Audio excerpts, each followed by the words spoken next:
E hoje vamos para mais uma história desse livro tão lindo, Adoráveis Mulheres. A história de 4 irmãs que, enquanto esperavam seu pai voltar da guerra, juntamente com sua mãe, viveram histórias incríveis. E o título dessa história é Bons Vizinhos. Quando o Sr. Mark perdeu seus bens ao tentar ajudar um amigo desafortunado, as 2 filhas mais velhas pediram que as deixasse trabalhar para poder ajudar nas despesas da casa. Meg conseguiu uma vaga como babá com a família King.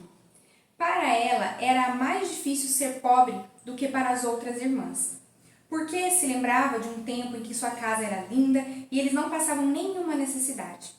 E todos os dias na casa dos King, ela convivia com refinados vestidos de baile e buquês de flores e ouvia comentários sobre teatros, concertos, festas incríveis e comemorações de todos os tipos. Jo foi trabalhar com sua tia Mark, que precisava de alguém que cuidasse dela. Ela se oferecera para adotar uma das garotas quando os tempos difíceis chegaram e ficou muito ofendida quando sua oferta foi recusada. Ela concordou, não falou com a família por um tempo, mas acabou por aceitar Jo como companhia eventual. Jo aceitou porque não lhe ofereciam nada melhor e surpreendeu a todos ao conviver espantosamente bem com sua parente de temperamento nervoso. A verdadeira atração para Jo era a biblioteca, que juntava poeiras e teias de aranha desde que o seu tio Mark tinha morrido. Nos momentos em que sua tia Mark dormia ou se ocupava com as visitas, Jo corria até aquele lugar tranquilo, onde podia se perder e escolher entre a grande variedade de livros. Jo queria fazer algo formidável e importante, mas seu temperamento ansioso e a língua aguçada sempre a colocavam em má situação. Mas os ensinamentos que ela recebia na casa da tia Mark eram tudo o que ela precisava. E o pensamento de que estava fazendo alguma coisa para se manter a agradava muito. Betty era muito tímida para ir à escola e por isso tinha aulas em casa, com seu pai. Mesmo quando ele partiu para a guerra e o tempo de sua mãe era gasto com a sociedade de assistência aos combatentes, Betty continuou estudando sozinha, com afinco, dando o melhor de si e ajudando Hannah a deixar a casa limpa e arrumada para as irmãs e a mãe. Dias longos e calmos eram gastos com amigos imaginários ou conversando e vestindo suas 6 bonecas, embora nenhuma delas estivesse inteira ou fosse bonita, pois antes tinham sido de suas irmãs. Betty chorava com frequência por não poder ter aulas de piano ou não possuir um bom instrumento. Ela amava muito a música e praticava pacientemente em seu barulhento piano velho. Se alguém tivesse perguntado a Amy qual o maior desgosto de sua vida, ela teria dito: meu nariz. Quando bebê, Jo tinha acidentalmente derrubado a irmã e Amy insistia que a queda tinha deformado o seu nariz para sempre. Ele não era nem grande, nem vermelho, apenas um pouco achatado. E ninguém notava a não ser ela mesma. Amy possuía certo talento para o desenho e nada a deixava mais feliz do que flores ao ilustrar histórias. Seus professores reclamavam que, em vez de fazer a tabuada, ela cobria a lousa com desenhos de animais. Mas ela era uma das mais queridas entre suas colegas de escola, por ter um bom temperamento e ser capaz de agradar aos outros sem esforço. Todos a mimavam, mas uma coisa a impedia de se tornar muito vaidosa. Ela tinha de usar as roupas de sua prima. Elas eram bem feitas e pouco usadas, mas Amy sofria muito por ter de usar um gorro vermelho em lugar de um azul. Os guarda-pós exagerados de tamanho maior que o seu. E nesse inverno, a cor de seu vestido para ir à escola era de um púrpura sem graça, com bolinhas amarelas que parecia horrível aos olhos artísticos de Amy. Uma tarde de neve, Jo saiu com a vassoura e uma pá e começou a abrir uma trilha em volta do jardim, para Betty passear quando o sol aparecesse. O jardim separava sua casa do casarão do Sr. Lawrence, no subúrbio da cidade. De um lado de uma cerca baixa havia uma antiga casa de pedra marrom, com aparência um tanto simples e surrada. Do outro lado havia uma mansão imponente com uma enorme cachoeira, jardins bem cuidados e objetos adoráveis em seu interior, que podiam ser contemplados através de ricas cortinas. E ainda assim parecia ser uma casa vazia e sem vida, pois nenhuma criança brincava em seu gramado, nenhum rosto materno jamais sorria às janelas, e poucas pessoas entravam ou saíam, a não ser o velho senhor e o seu neto. Para Jo, essa linda casa parecia um palácio encantado, cheio de esplendores e encantos que ninguém desfrutava. Ela há muito queria conhecer a casa por dentro e encontrar Lawrence, que parecia querer fazer amizades. E, desde a festa, vinha planejando um modo de se tornar sua amiga. Mas ele tinha desaparecido e Jo começou a pensar que tivesse partido. Até o dia em que viu um rosto através de uma das janelas superiores olhando pensativo para Beth e Amy, que atiravam bolas de neve uma na outra. Aquele garoto parecia se divertir e fazer amigos. Jo disse a si mesma, e eu tenho a firme intenção de ir até lá e dizer isso àquele velho senhor.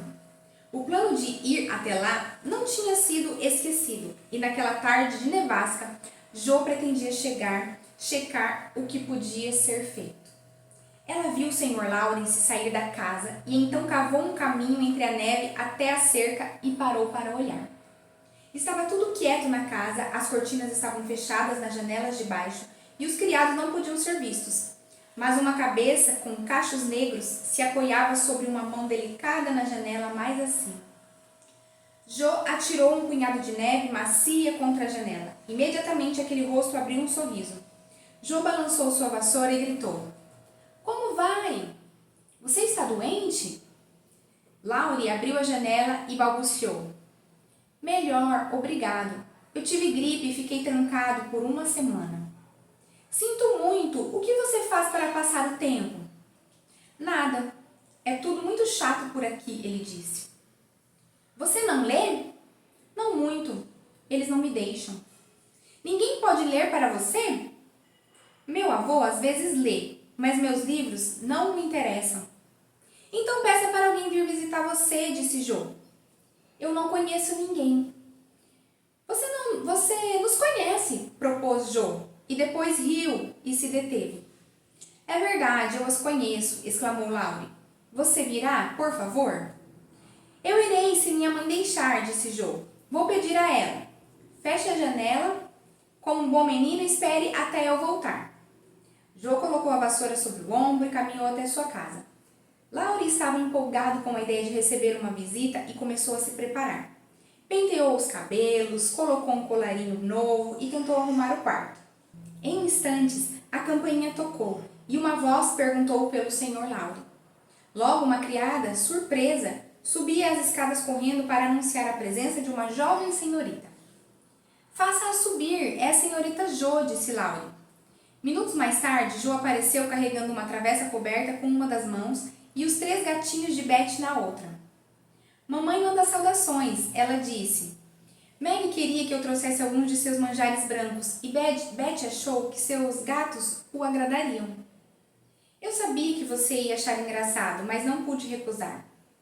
Laurie riu mesmo, mas também esqueceu a timidez, e assim a divertida lembrança de Beth teve o efeito certo. "Parecem bem bonitos para que alguém os coma," ele disse, sorrindo enquanto Jo descobria a travessa de manjares brancos, que estavam enfeitados com folhas verdes e florzinhas escarlate. "Diga à criada para guardá-los para o chá," disse Jo. "Eles vão descer gostoso sem machucar sua garganta dolorida." "Como é aconchegante o seu quarto." "Seria se estivesse sempre arrumado, mas as criadas aqui são preguiçosas." "Vou arrumá-lo em 2 minutos," disse Jo. "Só é preciso que a lareira seja escovada assim, e que as coisas sejam arrumadas na prateleira assim, e os livros postos aqui, e seu sofá virado contra a luz, e os travesseiros encorpados um pouquinho. Veja só, agora está arrumado." E estava mesmo, pois Jo tinha colocado as coisas em seus lugares enquanto falava. "Que gentil de sua parte," ele disse. "Quer que eu leia para você?" perguntou Jo. "Se você não se incomodar, eu prefiro conversar," respondeu Laurie. "Vou conversar o dia inteiro se você me der corda," disse Jo. "Beth diz que eu nunca sei parar." "Beth é aquela de rosto rosado que está sempre em casa?" "Sim, aquela é a Beth. Ela é minha queridinha e é uma boa menina também." A mais bonita é a Meg, e a de cabelos cacheados é a Amy, suponho. Como você sabe tudo isso? O rosto de Laurie corou. Eu as ouço chamando umas às outras. Não consigo evitar de observar sua casa. Vocês sempre parecem estar se divertindo muito. Às vezes, vocês se esquecem de baixar a cortina da janela onde estão as flores, e quando as lamparinas estão acesas, é como se eu observasse um quadro, ao ver o fogo e todas vocês em volta dele, junto, com sua mãe. Não consigo evitar de olhar. Eu não tenho mãe, você sabe. Havia uma expressão triste em seus olhos, que tocou bem fundo o coração de Jo. Não vamos nunca mais baixar aquela cortina, ela disse. Eu gostaria que, em vez de nos observar, você fosse nos visitar. Poderíamos nos divertir muito. Seu avô não o deixaria ir? Acho que deixaria se sua mãe pedisse a ele. Ele teme que eu incomode os estranhos. Nós não somos estranhos, somos vizinhos. E você não incomodaria ninguém. Meu avô vive absorto em seus livros, disse Laurie. E o Sr. Brooke, meu tutor, não fica aqui. Não tenho ninguém para me fazer companhia, então fico em casa e tento passar o tempo na melhor maneira possível. Isso é mau. Você deve se esforçar para visitar todos os que o convidam e assim terá muitos amigos. Você gosta de sua escola? Perguntou Laurie. Eu não vou à escola, eu cuido da minha tia, disse Jo. Ela descreveu a velha senhora nervosa e seu poodle gorducho, o papagaio que falava espanhol e a biblioteca que ela adorava frequentar. E quando ela contou a Laurie sobre o presunçoso senhor que foi cortejar a senhorita Mark e que no meio de um belo discurso, Polly, o papagaio, arrancou a peruca dele, o rapaz se curvou de rir até que as lágrimas rolassem em seu rosto. Conte mais, por favor, ele pediu, com o rosto vermelho de alegria. E então, Jo lhe contou de suas peças e de seus planos e das suas esperanças e temores com relação ao pai. Depois eles começaram a falar de livros e Jo descobriu que Laurie também adorava ler e tinha lido ainda mais do que ela. Vamos descer e ver nossos livros, ele disse. Vovô está fora, por isso você não precisa ter medo. Não tenho medo de nada, retrucou Jo, balançando a cabeça. Eu acredito, disse Laurie, olhando para ela com admiração. Ele a conduziu de cômodo em cômodo, deixando Jo examinar o que chamasse sua atenção, até chegarem à biblioteca. Lá, Jo espalmou as suas mãos e deu pulinhos, como sempre fazia quando estava encantada. O lugar estava atulhado de livros e havia quadros, estátuas e pequenos potes cheios de moedas e bugigangas. Jo se sentou numa cadeira de veludo. Theodore Lawrence, ela disse, você deve ser o rapaz mais feliz do mundo. Ninguém vive de livros, disse Laurie. Antes que ele pudesse dizer alguma outra coisa, a campainha tocou. Jo abandonou rapidamente a cadeira. Deus me perdoe, é seu avô. E daí, se for ele? Você não tem medo de nada, disse Laurie, com um olhar malicioso. Acho que estou com um pouco de medo dele, mas não sei por que deveria estar. Mamãe disse que eu poderia vir e não acho que você esteja nem um pouco pior por causa da minha visita. Estou até melhor por você ter vindo aqui, disse Laurie. O médico veio vê-lo, senhor. A criada se curvou enquanto falava. Você se incomodaria se eu a deixasse só por um momento? Disse Laurie. Não se preocupe comigo, estou bastante à vontade aqui, disse Jo. Laurie se retirou e Jo ficou observando um belo retrato do velho senhor quando a porta se abriu novamente. Sem se virar, ela disse, tenho certeza de que não deveria ter medo dele, porque ele tem olhos gentis. Embora sua boca seja carrancuda e ele parece ter uma grande determinação. Ele não é tão bonito quanto meu avô, mas gosto dele. Muito obrigado, madame, disse uma voz rouca atrás dela e, para sua grande decepção, lá estava o Sr. Lawrence. Jo corou até não poder mais. Ela queria sair correndo dali, mas isso seria covarde e então decidiu ficar. Ela viu que aqueles olhos sobre grossas sobrancelhas eram ainda mais gentis do que os da pintura e que havia neles um leve brilho. Então você não tem medo de mim? Disse a voz rouca. Não muito, senhor, disse Jo. E você não me acha tão bonito quanto seu avô? Não muito, senhor. Mas você gosta de mim, apesar disso? Sim, eu gosto, senhor. A resposta agradou ao velho senhor. Ele soltou uma risada curta e apertou as mãos de Jô. Você tem o espírito de seu avô, ele disse. Obrigada, senhor. O que você tem feito ao meu neto? Apenas tentado ser uma boa vizinha, senhor. E Jô contou como ocorreu a visita. Você acha que ele precisa se animar um pouco, não acha? Sim, senhor, ele parece um pouco solitário, disse Jô. Nós somos apenas garotinhas, mas adoraríamos ajudar, pois não esquecemos o esplêndido presente de Natal que o Senhor nos mandou. Foi o garoto que fez aquilo. Como está aquela pobre mulher? Vai bem, senhor. Diga à sua mãe que eu devo ir visitá-la um dia desses. Ouça, acabo de ouvir a campainha do chá. Venha comigo e continue sendo uma boa vizinha. Ele ofereceu o braço a ela. Laurie desceu correndo as escadas e ficou surpreso ao ver que Jô segurava o braço do avô. Eu não sabia que o senhor viria para casa agora, ele disse. O velho senhor não falou muito durante o chá, mas observou os dois jovens conversando alegremente. Ele viu vida e cor no rosto do rapaz e percebeu sua alegria ao sorrir.